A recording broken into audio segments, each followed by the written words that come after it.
안녕하세요, 비센터입니다. 오늘은 묵시적 갱신에 대해서 한번 말씀을 드려보고자 합니다. 묵시적 갱신이라는 것은요, 주택 임대차 보호법, 임대차 보호법이라는 것은 임차인을 보호하기 위해서 이제 나온 법이거든요. 그 법 중에 일종이라고 보시면 되겠습니다.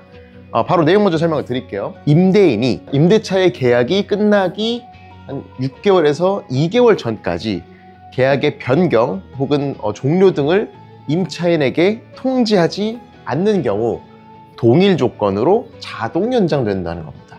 무슨 말이냐? 내가 2년짜리 월세 혹은 전세 계약을 한 상태예요.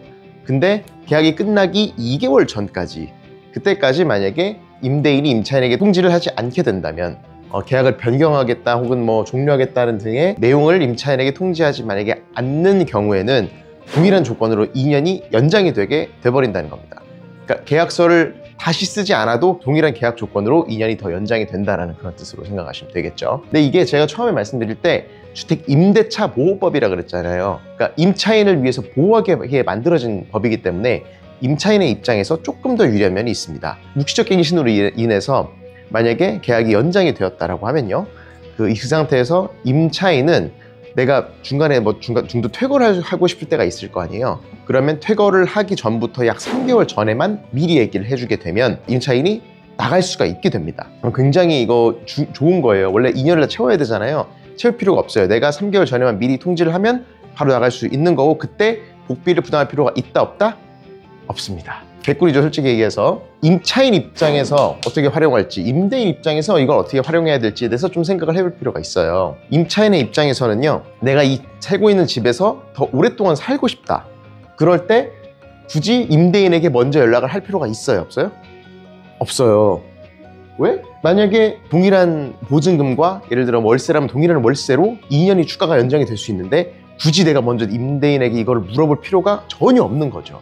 만약에 임대인이 이걸 모르고 놓쳐버렸다, 그러면 그대로 연장이 돼버리는 거예요. 그럼 어쩔 수가 없어요. 임대인이 잘못한 거기 때문에. 근데 이게 참고로 2020년에 개정이 한번 됐었어요. 20년 전에는 6개월에서 1개월까지였거든요. 근데 이게 연세가 좀 많으신 분들 이거 모를 때가 있어요. 그러니까 이 조항을 굉장히 잘 알아두셔야 돼요. 그래서 계약 기간이 끝나기 위해서 1개월에서 2개월 사이에 만약에 연락이 왔다, 그럼 이미 묵시적 갱신이 된 상태라는 거죠.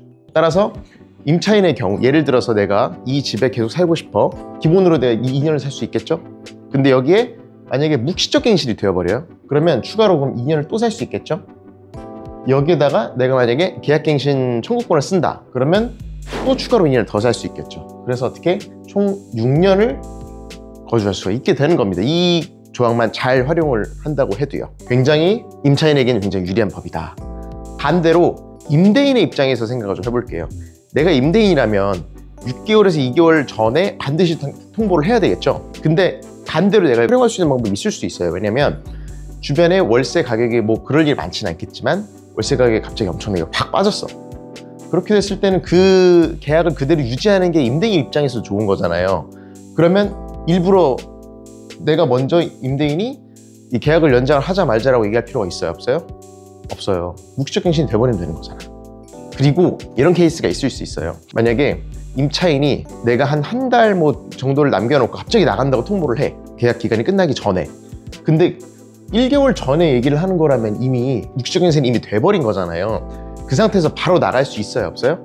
없어요. 3개월, 최소 임차인은 나가기 전 최소 3개월 전에 미리 통보를 해줘야 됩니다. 그렇기 때문에 만약에 한 달 남겨놓고 내가 바로 한 달 뒤에 나갈게요 라고 하면 도리어 이거는 임대인에게 유리한 상황이 될 수도 있습니다. 계약 기간이 끝난 다음에 3개월 동안은 더 월세를 받을 수 있게 되는 거예요. 제가 회사 생활을 시작했던 2019년에 요걸 제대로 몰라서 불과 1개월 전에 임대인에게 나가게 통보를 했다가 자동으로 묵시적 갱신이 되는 바람에 2개월치 월세를 날린 적이 있었어요. 그래서 제가 누구보다 이걸 되게 잘합니다. 저는 이제 운이 좋게 당시 그 월세 세액공제를 굉장히 잘 활용하고 있어가지고 한두 달치 월세 돌려받았기 때문에 그렇게 게 똔똔이 되었기 때문에 큰 피해는 없었지만 네, 제가 그걸 굉장히 잘 챙길 수 있었더라면 훨씬 더 월세를 날리지 않아도 됐을 텐데, 그런 생각도 들고 해서 이번 콘텐츠 한번 준비를 해보았습니다. 여기까지 하겠습니다.